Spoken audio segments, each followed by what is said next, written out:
今天赶早去市场买了羊排和羊肉，准备炖个滋补羊肉汤。我买的是黑山羊，60斤，这里一共是270。皮已经让老板火烧了一遍，先切几根羊排，一顿吃不了这么多。最近这个羊肉比牛肉还要贵，用砍刀剁成截段，羊肉也切成大块。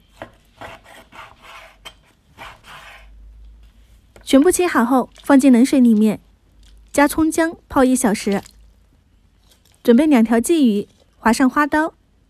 有句话叫鱼加羊就是鲜。热油下入鲫鱼，中火煎至一面定型翻面，两面焦脆后即可出锅备用。羊肉泡出血水后清洗干净，连带葱姜冷水入锅。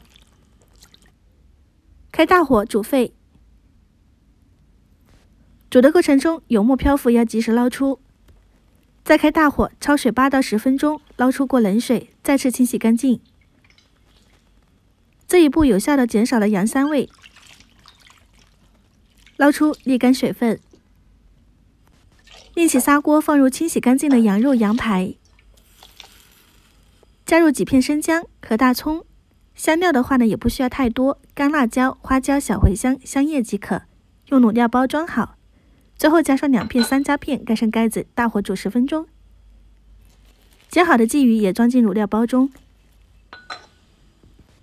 用棉线扎紧，加进羊肉汤里面，盖上盖子，转小火慢炖40分钟。炖汤的时候呢，可以泡发一些粉丝，切一些香菜、蒜叶，再来切一些萝卜丝。时间到，把里面的鲫鱼包捞出来，羊肉汤就炖好啦。羊肉软而不烂，里面加入了鲫鱼，炖出来的汤汁鲜白。倒出一部分入砂锅。这羊肉真的非常香，在里面适当加一些党参、胡椒粒、枸杞，加盐调味。煮上3到4分钟，滋补清炖羊肉汤就做好啦。出锅之前撒上蒜叶即可。这一款的话呢，可以用来做清汤火锅，适合冬天哦。也可以在羊肉汤里面加入泡好的粉丝、萝卜丝、羊肉、盐、胡椒粉调味，煮上5分钟。